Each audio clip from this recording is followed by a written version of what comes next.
J'ai travaillé dur pendant 5 années de ma vie pour finir major de promo sans savoir que ça allait être le début de tous mes problèmes.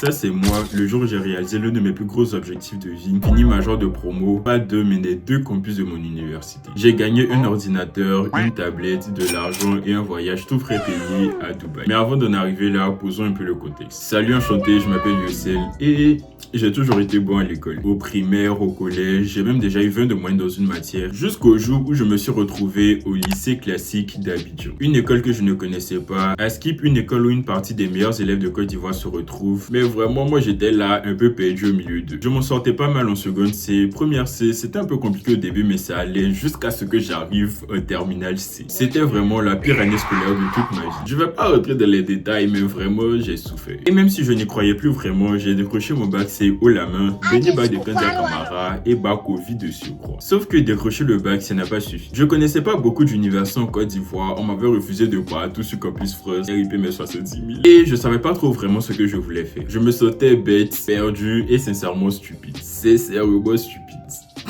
Ça me fait rigoler. Je savais pas vraiment ce que je voulais faire de ma vie, je savais pas trop où j'allais et c'est dans cet été-là que je me suis retrouvé à Clairefontaine. Mais je suis arrivé à Clairefontaine avec 3 objectifs très clairs dans ma tête. 1. Je ne voulais plus jamais me faire refuser dans une école à cause de mes notes. 2. Je devais absolument obtenir une bourse qui allait couvrir la totalité de ma scolarité si je voulais continuer mes études. 3. Et c'était le plus important, étudier au Canada. Un rêve que je nourrissais depuis que j'étais en seconde. Un pays que j'avais dans la tête depuis des années sans vraiment savoir pourquoi. Vraiment, je me suis donné les moyens d'y arriver, je vous jure. J'arrivais tôt à l'école, je participais en classe, je restais tard à travailler à la bibliothèque. Je travaillais comme si ma vie en dépendait parce que vraiment dans ma tête, c'était exactement ça. Et au fil du temps, mes efforts ont été récompensés. Le major des majors,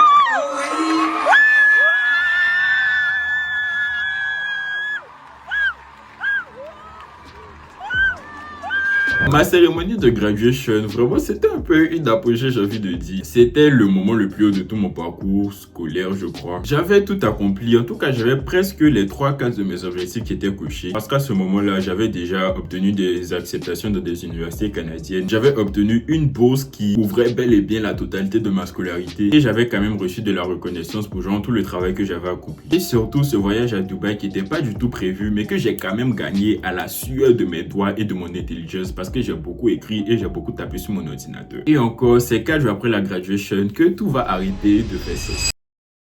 J'étais tranquillement assis dans la maison de mes parents quand le 8 juillet 2025, je reçois un mail de IRCC, qui est genre l'Immigration Canada, qui me dit que ma demande de visa a été refusée. J'avoue que j'étais déçu sur le coup, mais on était encore en juillet, donc je me suis dit que, regarde juste les erreurs qui ont été faites, tu modifies ton dossier, tu arranges les choses et puis tu refais une deuxième demande, tout va bien se passer. Tout va bien se passer. En temps, il y a mon voyage à Dubaï qui arrivait. Vraiment, j'étais très content, j'étais très heureux parce que bon, j'ai déjà été en dehors de la Côte d'Ivoire, mais c'était la première fois que je prenais l'avion. De surcroît avec Emirates. Donc, premier jour, on arrive à Dubaï, on passe la journée, on a posé les valises, essayé de s'acclimater un peu au pays. Et puis, que fait ma surprise quand ce même soir-là, je reçois un mail encore des IRCC. Donc, dans ma tête, c'est le mail, celui qui va me dire que mon visa était accordé, que mon rêve se réalise enfin. Donc, je prends mon ordinateur, j'ouvre ma chose, je me connecte sur mon profil de l'Immigration Canada et que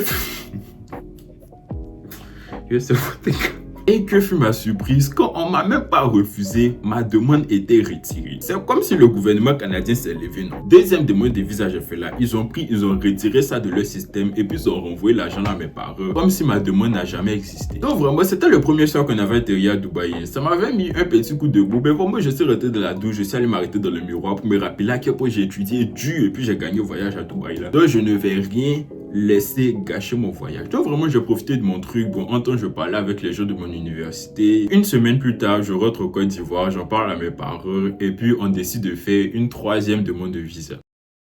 Ce qui était un peu drôle à cette période-là, c'est que normalement, si tout s'était bien passé, dès que je rentrais de Dubaï, les jours qui suivaient, j'étais censé voyager. Parce que je suis revenu de Dubaï au mardi, et puis le mercredi de la semaine qui suivait, c'était mon premier jour de cours au Canada ici. Donc dans ma tête, vraiment, j'ai fait la demande sans avoir beaucoup d'espoir. Je me suis dit que bon, de toute façon, je vais pas avoir le visa à temps, mais genre, mieux vaut faire, et puis on va voir ce qui va se passer. Et miraculeusement, j'ai eu mon visa en 2 semaines, mais bon, tout ça va parler un peu plus tard. J'ai fait mes dernières démarches en urgence, j'ai bouclé mes valises. Dites-vous que j'ai eu mon visa mardi, j'ai voyagé jeudi, et j'ai enfin réalisé mon rêve d'étudier au Canada. Donc ça fait maintenant plusieurs mois que je suis ici au Canada, et j'avoue vraiment... La vie n'est pas toujours facile. Le froid, il y a le dépaysement, une nouvelle école, nouvelle vie, nouvelle culture, nouvel environnement. En gros, tu dois tout reconstruire à partir de zéro dans un pays qui n'est pas le tien. Surtout que je suis dans un endroit où j'ai pas mes parents, j'ai pas mes frères et sœurs, j'ai pas d'amis. Limite, je suis dans une province où je ne connais personne. Depuis que j'ai créé ma chaîne YouTube, je documente ma vie d'étudiant en Côte d'Ivoire en parlant de tout ce qui colle à l'université et en partageant aussi des moments de vie que j'avais, que j'étais toujours à Clairefontaine. Des vidéos que certains d'entre vous regardent jusqu'à aujourd'hui, chose qui me touche énormément. Mais en tant que personne, j'évolue et depuis ma dernière vidéo, il y a beaucoup de choses qui ont changé. Donc, je pense que ma chaîne YouTube aussi va suivre ce changement. Si tu me suis depuis le début, vraiment merci d'être resté toutes ces années-là et je te promets que la suite en vaut le coup. Et pour tous les nouveaux, tous ceux qui me découvrent aujourd'hui, bonne arrivée. En tout cas, bienvenue dans l'arc 2, j'ai envie de dire, de ma chaîne YouTube, ma nouvelle vie au Canada. Ah oui, j'ai oublié, vous m'avez moqué. Ça fait quand même longtemps que j'ai pas fait de vidéo. Je crois que ça fait 6 mois. Rendez-vous chaque vendredi à 18h GMT et 2h CST ou CST. Pardonnez-moi, j'ai pas l'anglais tous les jours maintenant. N'hésitez pas à me dire dans les commentaires genre tout ce qui s'est passé dans vos vies depuis que j'ai disparu. Parce que bon. En tout cas, voilà, c'est la fin de la vidéo. J'espère qu'elle vous aura plu. Moi, j'étais très heureux de la faire. N'hésitez pas à lâcher un pouce bleu, ça fait toujours plaisir. À vous abonner, c'est gratuit. Sans oublier d'activer la cloche de notification pour ne pas rater quand je sors de nouvelles vidéos. Partagez, commentez. Pour moi, je vous dis rendez-vous vendredi prochain, 18h GMT, 12h CST pour de nouvelles vidéos YouTube. À la prochaine. Ah oui, est-ce que j'ai parlé de mes nouvelles tresses? Je suis allé me tresser au l'été arrivé.